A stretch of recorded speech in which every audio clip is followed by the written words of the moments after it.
Okay, kan, aku nak tanya lah korang pernah perasan tak brand-brand besar sentiasa ada je promosi yang menarik yang tepat pada masanya. Setiap kali raya, setiap kali Merdeka, 11-11, 12-12, mesti ada je jenis-jenis promosi. Dia panggil influencer sana sini buat video.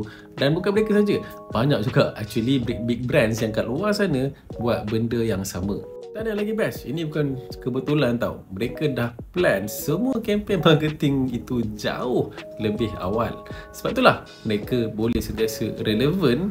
Dan yang lagi best, untung besar setiap tahun sebab kenapa mereka memaksimumkan potential sale untuk tidak terlepaskan kempen penting seperti itu.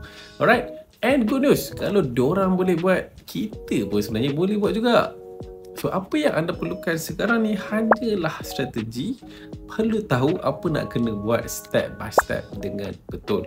Okay, so in case kalau anda nak belajar step by step macam mana nak susun kempen marketing 1 tahun ke depan, anda klik link dekat bio. Saya ada sediakan free training sahaja. Okay, and kalau anda nak belajar tentang bisnes dan marketing, pergi je dekat farabi.my and subscribe. Link pun ada dekat bio.